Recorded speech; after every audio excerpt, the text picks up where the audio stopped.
what's the crack, everybody? How are you getting on? You're all very welcome to the Ramble Pod. Yeah.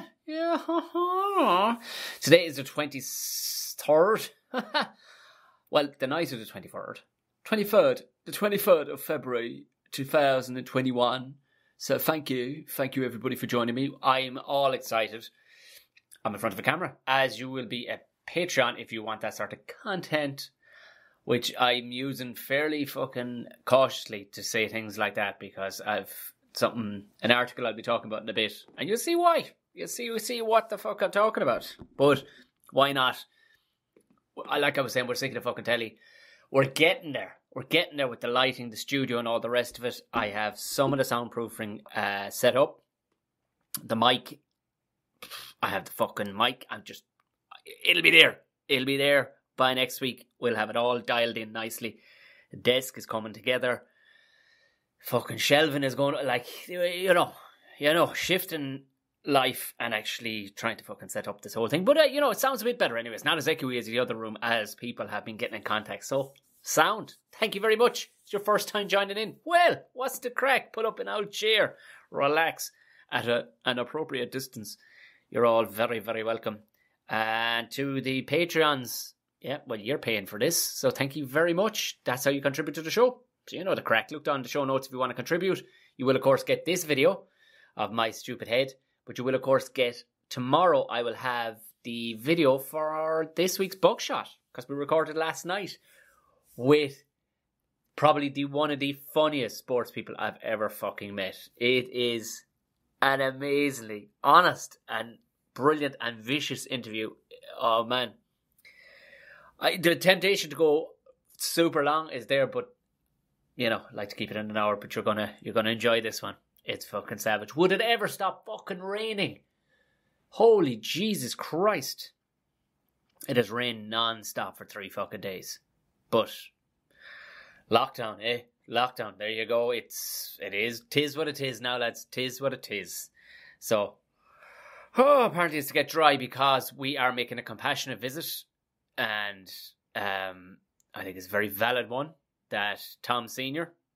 turns 100 years of age this Saturday, so we will be travelling to see him this Saturday, so hopefully keeping a distance and whatnot, but fuck all that. I don't give one shit. I missed last year's the 99th birthday party because I was doing an episode of a show and a gig for Caveman, and he put his foot down and said, "You will be seeing me on my 100th." I said, "Yep, yeah, I fucking will." So hell nor fucking high water, literally, virus nor fucking locusts are going to stop me on this one. But of course we'll be keeping it safe in the car and all the rest of it. We won't be acting the bollocks, but I will report back, no doubt. The great man, he'll be doing all right. He's happy. He'll be getting his check tax free. I don't know what it actually is. I must actually look it up. What is it? How much do you get? 1 second. How much do you get? How much for turning 100 in Ireland? Let me just see. How much money do you get to making your 100? Her.ie. Her.ie? Centurion. Oh, I won't be going to say her.ie because it says things like, "Oh my God, we are so excited. We can't cope right now." So let's see what the Citizens Advice says. The centurion bounty is a national award made to Irish people who reach 100 years of age. Rules. Centurion is paid to all Irish nationals and people who have reached and living outside the state are eligible for. I said it was $2,000. You will receive €2,540 as a congratulatory. I cannot speak today. I don't know. It's the worst day to do a fucking podcast. I certainly can't read out. I tried reading a book to the uncle. He's loving fucking being read books. He didn't know what's going on, but he's loving it. And I was there this evening. I couldn't fucking read about a penguin. Congratulatory letter signed by the president on your 100th birthday. Fucking Tom Senior's going to go bananas. Tax free. An extra 500, because I told him it was $2,000, and he was like, "Fuck, tax free, man. I thought it was only $1,000." I was like, "Nah, it's 2." He's like, "Fucking nice one. It's 2,540. Even if you got €40 for nothing, happy fucking days, man. He'd be delighted with that." Good man. Brilliant. He'll be fucking chuffed to bits now with that. That's great. Great to hear. Oh, lovely. Thank you all very much for your lovely messages about the Tom and Jerry show. Again, we are back. We're back. Yes, and we'll be out every Monday for the next 5 weeks. Episode 1 of season 4 came out yesterday morning. It's gotten a great response. Loads of people saying nice things. It's just, it's class to be pumping out fucking podcasts. You know what I mean? They're nice, they're concise, they're a little longer than every other fucking season that we've had, which is brilliant. And even I've had to edit them down because we're just talking shit, just having to crack beginning, before and after. So, yeah, they're virtually 2-hour podcasts in there. So, like that, they went a little early out to the Patreons, and I think the Patreons, because they got the ad-free version as well. But you're more than welcome. You're more than welcome. Thank you very, very much for everybody getting in contact. Yeah. Oh. Well, I tell you something. What a week. Oh, Lord. Jesus, you, if you didn't laugh, you'd have to cry, wouldn't you? Aside from even COVID, like, and all these other fucking things. Like I said, the beginning of last week, I got the news that Caveman most likely now won't be going ahead. I don't know if I said it on the podcast. It's just too uncertain. I know the UK now. I mean, your man Boris is saying shit like, hey, we'll be up and running Full Metal Jacket come June 21st. I'm like, not a fucking prayer. Now, maybe they're just going to open it up and let it fucking herd whatever, in the hope that everybody has enough, just about enough people have, a vaccination and stuff at that stage. I don't know. I can't fucking see it. Maybe we might be able to work something out with the UK. Who knows? But, because theatres, they're talking about theatres at half capacity and no greater than 1,000. So, if we can find a nice 2,000 seater in the West End, maybe, but it's not looking great. Not for Ireland anyway, because we're just too slow. Rolling out fucking 17,000, 80,000 a fucking week is not good enough. Like, it's not fucking good enough. It's just not. So, it's not good enough. I'm sure it's as good as they can do.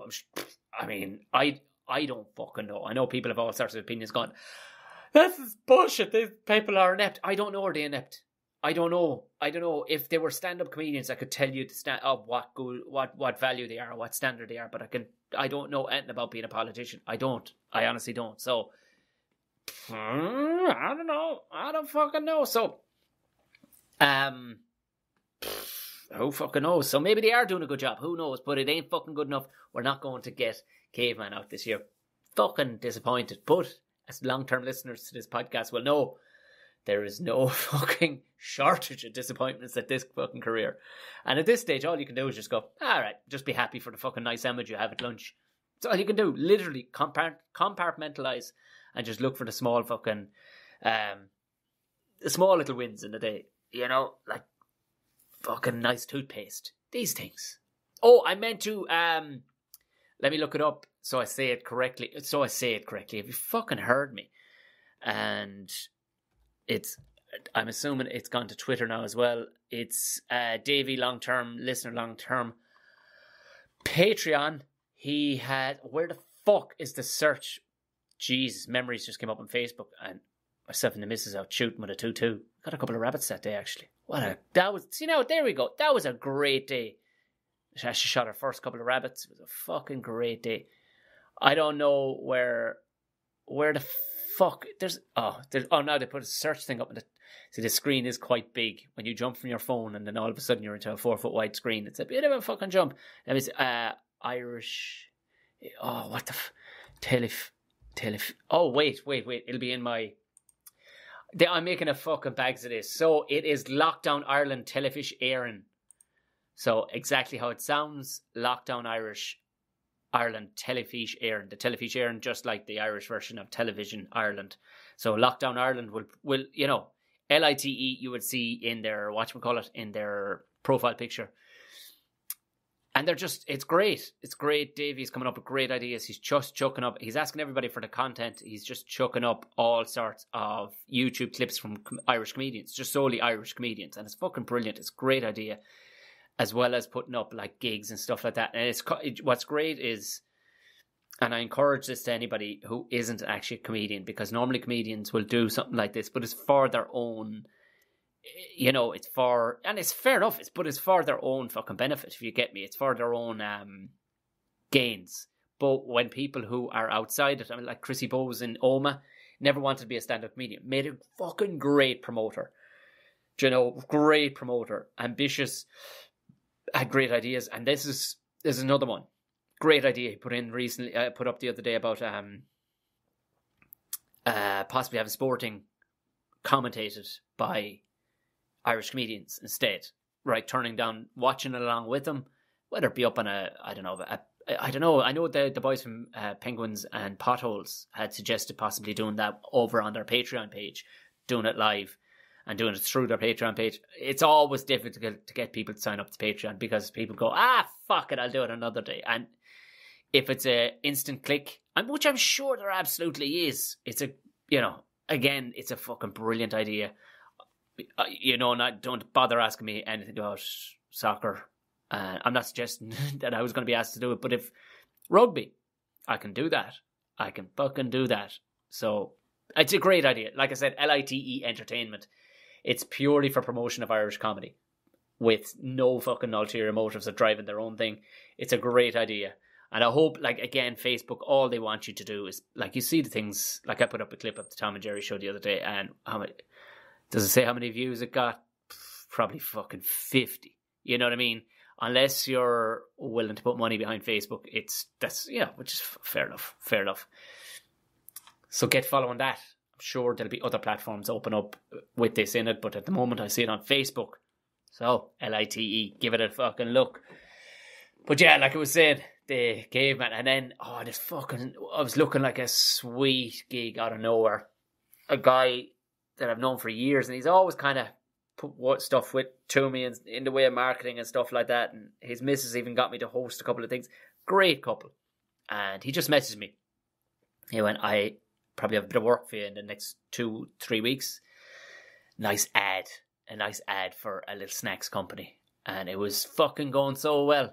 It was going so well. It was like, yeah, this is going to be great. They were going to have myself and a very good friend of mine in stand-up comedy. He's been on this podcast a couple of times. I'm not going to say, because just in case it's conflict of interest and all that kind of stuff if he doesn't want to talk about it and stuff. But we were going to basically just bouncing off each other with jokes for this ad. And it was looking like it was going to be good crack. And then we were going, fucking lovely. They had, but then all of a sudden, it was going to be a nice pair. Nice pair. You could just, that started to just bump up money where you just go, I can get back on the fucking train some bit. And then the message came through last night to the two of us, and it was bad news, Tom.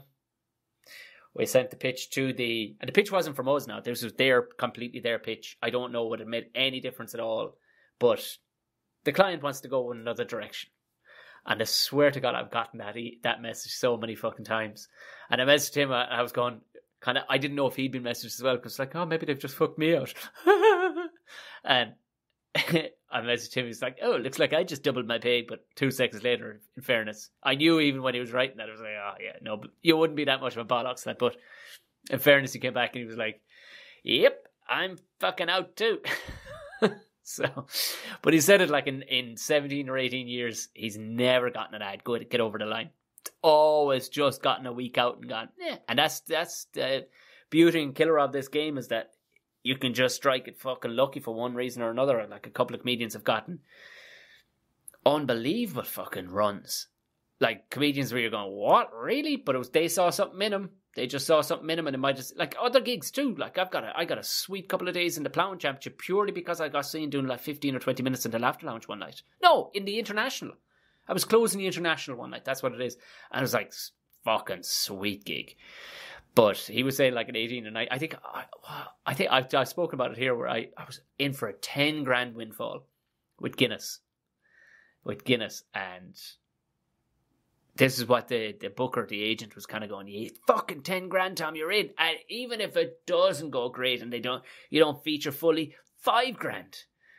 And I think I rubbed your man up the wrong way, the director too. I don't know if I did. I kind of fucked up in speaking to him. I kind of said something that it was funny, but he took himself very fucking seriously, and he fucking was out with me for the day. And did an ad at the ad in Poolbeg Street, on a bar where we actually filmed. It's a real oldie worldy bar. I remember myself and McBride actually getting locked inside there one night. Great pints of Guinness. And at the time they didn't have tellies in the wall, but they've since gotten tellies or whatever. But we actually filmed when I was in Ripper Street. We filmed a couple of times in there because it's so oldie worldy looking. And they filmed, and it was up to a point. Your man's actual thing. It was looking like I was going to be the lead. It was only on the day he kind of was looking around. And it was looking like I was going to be the guy, the 10 grand guy. I was like, oh, fucking lovely. And your man actually did that box thing with his fingers. And it just, like I wasn't a human. He said it like not a foot away from my face to another guy who was just these two ridiculous hipsters from New York. And he went, his face, it's like too much. So, you know. And he was the assistant director, and he just had somebody else. He didn't even do it himself. He had somebody else to move me over to the side. And it went from 10 grand, 5 grand, all right, not so bad. You know, I'm here, I'm 5 grand. And a couple of weeks later, it came through. Johan rang me. She was like, yeah, they used like your elbow. So turns out, you know, the fine print of the contract, if they don't actually use any part of your fucking torso upwards, you know, or whatever, your head, your neck up. I don't know what the thing was, but it was literally down to like inches around your body. And yeah, 350 quid. So, but even still, I was like she was nearly crying on the phone because she was going to get a cut, like, but I'm so sorry. I'm like, it's 350 quid for standing around at something Guinness all day. That's a pretty fucking good day. So all you could do is take the positives. So that was fucking kicked from under me. But do you know what? It didn't actually irk me too much at all. It was like, go. Actually, look, because you're so used to it. You end up with what I talked about before, getting cauliflower brain. It's hard to fucking get excited now about things either. Even when they do happen, it's like, because you just grow a little dead inside from just not fucking feeling. It's like, fine. I think I was absolutely equipped for this fucking pandemic. It was like, fine, whatever. If he dies, he dies. But... But what's irked me more, and if anybody, I don't know if you work in the underwriting business or if you try and justify this for me, but I'm waiting for the fucking email back. But I changed address the other day for the car. And out of nowhere, so sorry for the late reply, Tom. Hope they'll move with smooth, congratulations, all this bullshit. We've added to, you know, basically just putting your data into the old computer there, and your premium, there'll be additions to your premium for moving to where you've moved to of €80. Like, fucking, what? In an area where there is zero crime, zero car theft, like, fucking zero. Nothing. Like, you literally, I don't lock the fucking car. I didn't lock it in the last place either. But what I'm saying is, what? I can't fucking wait to hear what their fucking reply is going to be. Because it ain't like house insurance and they go, well, you know, it's in a floodplain and all that, you know, or you live in near a place that's susceptible to forest fires. That shit don't apply to cars. So I can't fucking wait to hear, because I'm going to go to fucking town, because I'm going to get so fucking woke on these cunts. It's going to be unbelievable. And if they give me a good enough answer, i.e., well, you know, rural living is a bit more dangerous for vehicles, we believe, then I'm going to News Talk with her name and our manager's name. Because they love a good fucking rant.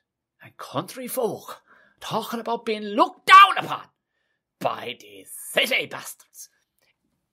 I swear to God, my insurance was cheaper when I lived in Bulfin fucking Road in Inchicore, where fucking dogs go around in fucking pairs. The place is rough as fuck. People are dealing drugs out of fucking wheelie bins. It's a kip. I enjoyed it, but where I fucking lived was rough as fuck. I don't care. And my insurance has gone up since then. Now, fair enough, alright. A couple of quid here, there and everywhere. It just, premiums were going up. But, you know, it wasn't ever as a result of the move. I had on-street fucking parking when I lived in Portobello. On-street parking. Fucking Dublin City street parking. Didn't go up as a result of the move. Didn't go up when I fucking moved out to Enniskerry. Didn't go up. And now I'm after moving here, and you're like, are you fucking joking me? There was no justification in the email. So I'm going to throw a saddle on this one. And I'm going to call them out for being bigots towards fucking rural folk. Simple as that. There is absolutely no justification for it. Especially during a lockdown when nobody's fucking driving anywhere. That's my fucking rant. Now, over with. There we are. But, to look at the fucking bright side, I've got a gig, motherfuckers. I've got a gig. I have got a gig. We're back, and it's looking like it's going to be fairly schmood. It's going to be at the Roisin Dove, on behalf of the Roisin Dove, in some warehouse that they've hired in Galway somewhere. Yes, an actual live gig in front of live people, but they have done the smart thing, and you live and learn. You live and learn with these fucking things. They've got, I don't know, like 50 or 60 people on LCD screens on the call as the VIP front row people. And then everybody after that is just a viewer. You're just a viewer. You can have no input. And they'll have text, basically. If people get a bit fucking rowdy, get the fuck out of the room. Let somebody in. So, I don't envisage it in a room of 50 people. Room of 1,100 fucking people you're going to get. You just only need 5% to be scumbags. And that's just... But in this case, I think we'll be fine. It's myself, Lisa Casey, and Jason Byrne. I don't know why I struggle to think of who the other fellow was. But like, you know, I don't give a fuck who's there. If it's just me, that's all I care about. That's all I can care about right now. And it's going to be fucking juicy. It's going to be juicy. What date is it? It is, I will tell you. It's a Friday week. Friday week, is it? Let me trouble check this. If you haven't bought your tickets, it's like I'm planning on kicking the fucking knockers off this. So it is Friday the 5th of March. Friday the 5th of March. The Roisin Dove. Get yourself a ticket. Get yourself a ticket on a stage with a mic in front of some fucking cameras. I've been sold the notion anyway that it is going to... Look, I'm going to give it a... What the fuck else can I do? No, you know what? I think I'll hang out. No, I'm taking this fucking gig. And if it goes well, it's the next stage. It's the next evolution. It ain't the real thing, but it's the fucking closest we can get right now. So, here we go again. I can't fucking wait. I can't wait. It'll be great. Even to drive to Galway again will be fucking great. Albeit to some industrial park somewhere in Galway. It'll be great. Be fucking lovely. Never done that. Well, I have actually. I've driven Limerick. No, I mean I've done it in compartmentalized ways. I love that new word, compartmentalized. So it is here to Limerick and Limerick to Galway. Sweet as a nut. Sweet as a fucking nut. I don't watch much television, but I don't know if I ever told you about this, but I did a movie a couple of years ago. It was the one and only straight role I ever played where it was no joking. It was fucking kind of dark in a way. It was an Irish pilot. And I think they went on. I think the idea was he was going to make the whole movie with, you know, small time actors and then take it to investors in America. That's the thing that's done. And see, can they get it made? I don't know how it ever fared out for him. I think it was up for a few awards. Anyway, regardless in its raw format. He changed the name of it to something. It was basically, I was a hurling coach. I talked about it before. And it was over in, Kinnity. Kinnity in County fucking Offaly. Where we looked at Kinnity Castle to get married. But it was a lovely, cool place. But grub was rough as fuck that day. They went, and like we toured the whole place. And it just felt like Kendallshoe fucking, you know, manner where the one cleaning was doing the fucking cooking and this greasy burger thing around, and it was just like, no, look, you're not there yet, lads. A couple of more years, you're not there yet. But I stayed there, right? So they put us up in this like hostel / B&B, and they had me rooming with a fella, right? And I remember wanting to fucking murder because I was back and forth gigging. I had a gig, like I remember Saturday night they were raging that I had a gig, even though I put it in the contract, and they didn't want me going anyway. I said, I gotta fucking go. And I was back Sunday morning, but I stayed most of that fucking week. But on the third night, I was ready to fucking murder. I like a bit of sleep. You know what I mean? You're doing 14-hour days, like. But because they put me rooming with this lad. Well, he was a nice enough fella. We had a couple of pints. He was from Kerry. He fucking snored. I mean, I came down to the breakfast, like, and I went, I'm quitting. You can keep your money. I'm fucking quitting. I can't take this cunt anymore, like. And I said it to him over breakfast, this lad, you need to get some sleep apnea shit going on, because I've never in all my fucking life roomed with, and I've roomed with some animals, like, but I mean, there's something wrong with you, like. I was borderline when you're not in the right frame of mind after the third night. It's not even been kept awake with crazy thoughts. You know, there was those nights, like last night, my fucking brain was bouncing off the limiter for about 3 hours. Couldn't get to sleep. But you're not angry at it. You're just going, well, it's steady. But when some cunt is keeping you awake, that you don't really know, if it was a mate, you go, here, get the fuck out. But you can't. And this guy's, you know, he'd fucking poured his heart out to me over a fucking bit of chat and stuff like that over a drink. And I'm like, oh, Jesus, he seems like a troubled soul. And then this, but I wanted to murder him. And I remember coming back and trying to describe him to herself. Going, he was a fucking hell of a nice guy, but the snoring situation, I can't actually fucking act during the day as a result of the fucking tiredness, and all I want to do is fire him straight through a fucking window. And then lo and behold, like I said, I don't watch telly. I don't, sure as shit don't watch fucking reality TV. Anyway, I must be following RT on the Player or something, or on Instagram. First Dates Ireland pops up.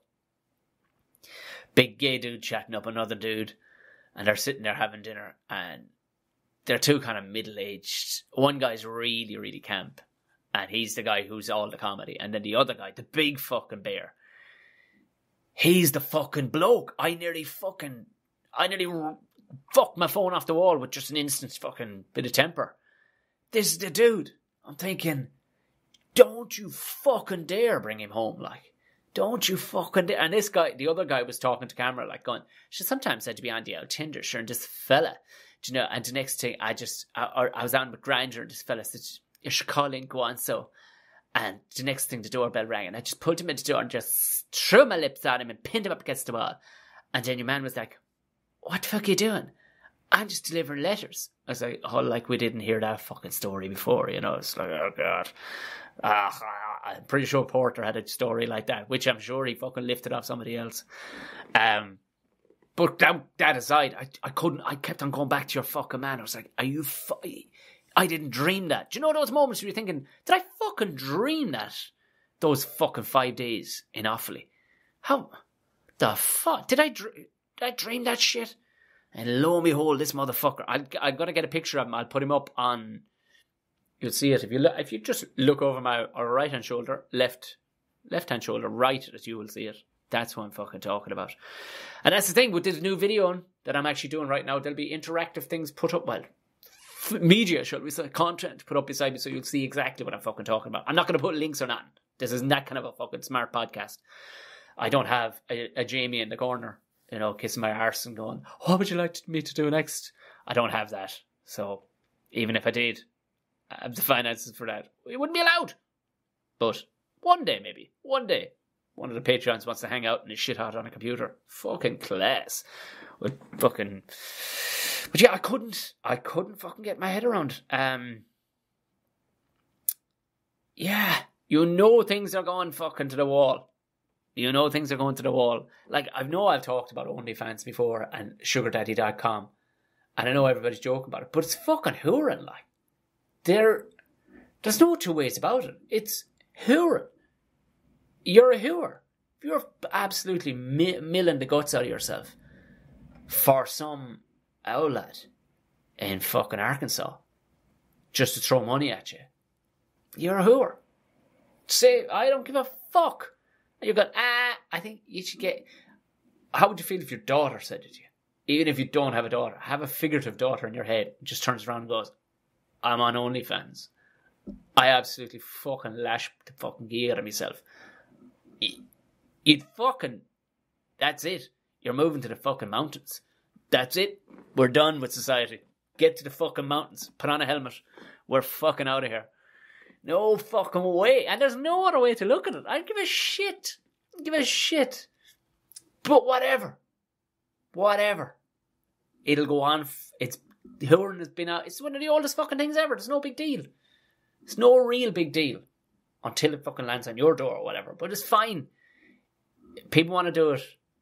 You know what I mean? There's nobody on there going, fucking, I'm just here to just hang out and talk, guys. Because that's Patreon. That's fucking Patreon. Go do that instead. No. OnlyFans is lashing yourself out of it for perverts to watch you. That's it. And you can talk about writing messages and just staying in contact with your fans. They're not a fan. They're absolutely tearing the fucking handle off themselves watching you. That's it. There's nothing. There's chat rooms for people to hang out if people want to do that. Like, do you know? If that's genuinely what they're fucking... And just want to become... What are you a fan of? They've done nothing. They haven't scored anything. They don't sing anything. They don't act in anything. What are you a fan of? You're a fan of them banging themselves for your pleasure. That's what it is. But whatever. There's been pervert blokes forever too. But now shit's hit fucking rock bottom. Now shit has hit rock bottom. Because when this guy that you'll see right now popping up on the screen, Matty from fucking Bray, a foxy fella from fucking Bray, is earning 50,000 euros a month for fucking pulling himself around the room on his tippy toes, as Gordon Rochford would say. If he's making 50 grand a month, some shit has absolutely flown through the fan and come out as puree poo on the other side to make a masterpiece. Because fuck off. No. On the Irish, and he was speaking on this thing on Clareborn. He's like, oh, well, you know what I mean? Like he's Bray or someplace like that. He's just, the guy's dying of embarrassment. He's dying of embarrassment. And if he was doing now, people can be nervous. You can be nervous on telly. For sure, you can be nervous on telly. That's absolutely okay. But there's a difference between being on the fucking thing. There's a difference between nerves and out and out embarrassment. The guy was going redder than his fucking face when she was asking him about stuff. And she didn't even go that hard after him, like. But it's well worth a look. Like, if he's talking to his fans, you don't have fans. You've just... Who the fuck? How desperate has situation... Because I hosted a thing the other day, and even the younger women on the thing were kind of... They were just all a bunch of old young bitches. Like, it was funny. And the guy that controls the show, he's always blanked out, you know? And they were just going, what's he look like? Come on, like Slim Pickens, because they were all working from home remotely, like for this company, and they were in for this party, this Zoom party, and they wanted to see what your man looked like. Turns out he is actually a good looking young fella. But what I'm saying is, like, they were fucking rabid. I mean, they all look at me and they were like, move on. Move on, mustachio. But it just struck me, and then combining with the fact that if old Foxy of Bray is making 50 grand a month for... And like he said on the yoke, you know, sometimes I just pour water over myself. My partner, she videos me. You're not making 50 grand a month pouring water over yourself, no matter how good a shape you're in. You're not. Because there's always going to be somebody in better shape, better looking. There's always going to be like, and they're not making 50 grand. You're definitely pulling the rod off yourself. For sure, you have to be. There's no two ways about it. Like, you're not, like, if you told me you're making 5 grand, I'd say that's some serious Patreon level money. That's really good Patreon level money. You have a big following. Fair play to you. But 10 times that, and he only started it up a while back. There's loads of fucking guys with their tops off. There's loads of blokes with their tops off on Instagram. Don't have to be fucking on Onlyfans. Do you know? Making 50 grand a month? Not to fucking hope you're absolutely pulling it off yourself. And your missus is filming it. But regardless, it's his own prerogative. But you know things have hit rock bottom in society when a foxy fella from Bray is making 50 grand a month on fucking OnlyFans. Like, and he knows it. He knows he's getting away with murder. Fair fucking play to him, like, to, in one sense. I don't give a shit.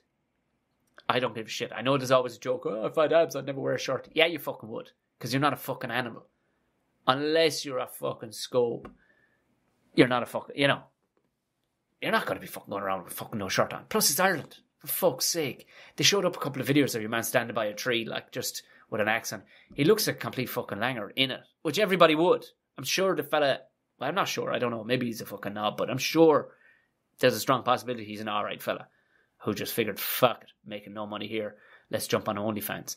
But how the fuck he broached that with the missus is another thing. But things have hit an all-time rock bottom. And the level, which tells me only one thing, when the vaccines hit everybody, the level of out-and-out mid-20-year-old singletons, the level of clatterfucking that's going to go on around this country, I'd say to be in pubs and everything, just not even acknowledging it, just going, climb up me there, horse. I honestly, I don't even want to see what you look like. Or fucking girls, look at 'tis out now, which one he wants it. It will just be carnage.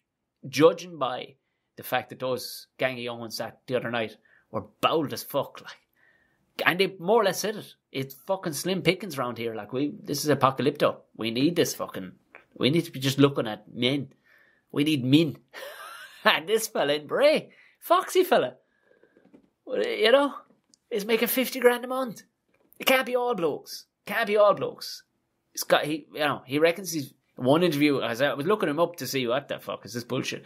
And one interview now, he says about 60% women. Another one then he says about 80% women. Yeah, fuck it, that jumped, yeah. And the interview was done the same day pretty much, or released in around the same day. That was some jump. But maybe it is 80%.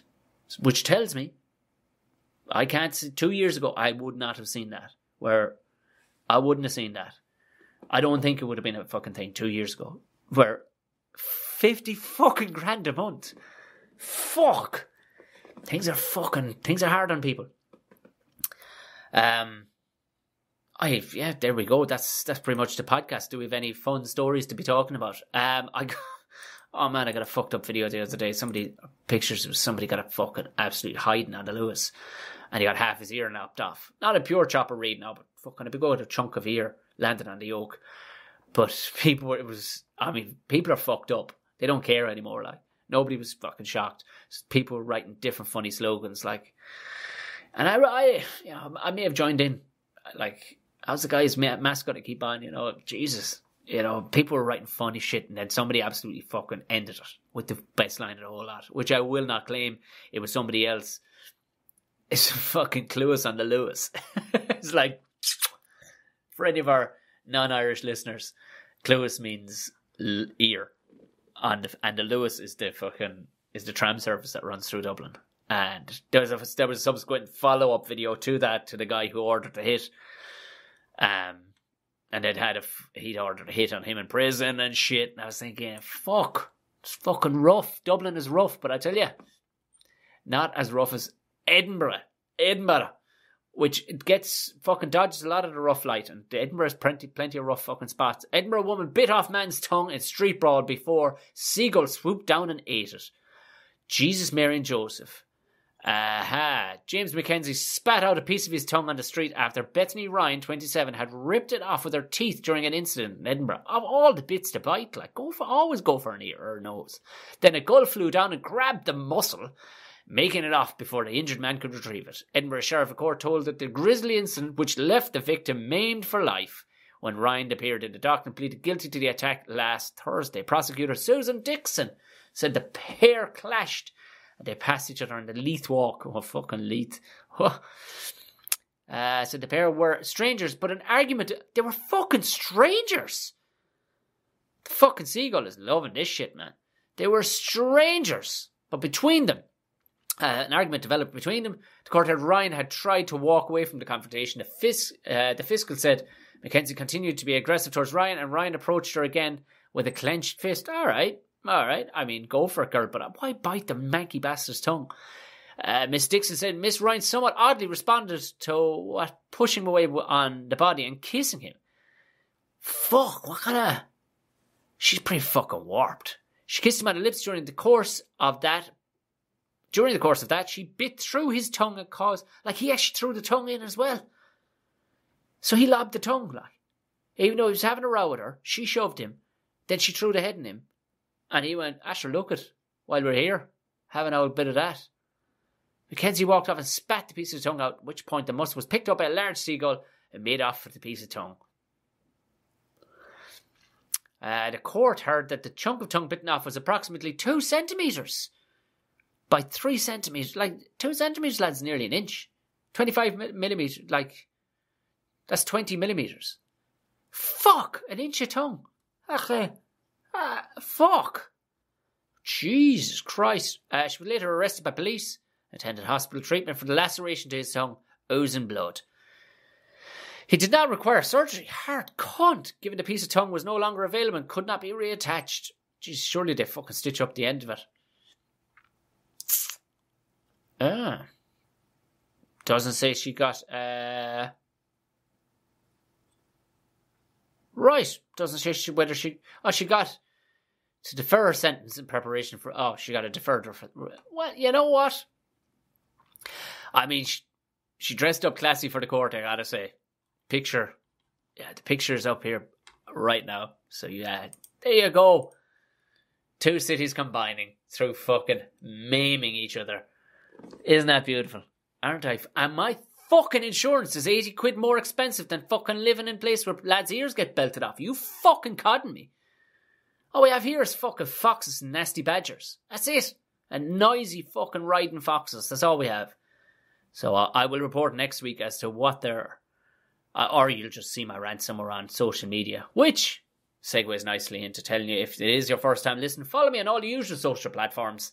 Tom O'Mahony Comedy will find it. And if you want to support this beautiful podcast, if you're listening on audio and you want to look at my face shouting these words, or watch the video with all of our past guests, well, as many as up to 30 odd anyway. So there's up to nearly 40 hours of fucking video there. That'll get you through a few days.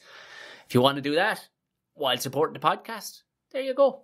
Join Patreon. You know the crack. Tom and Jerry Show is out next Monday, but very importantly, I have a Buckshot episode which will be out Friday morning for general release, out to the Patreons tomorrow night, be it Wednesday. Now, that is the end of the podcast. Go on away, boys and girls, and I'll talk to you again on Friday. Good luck.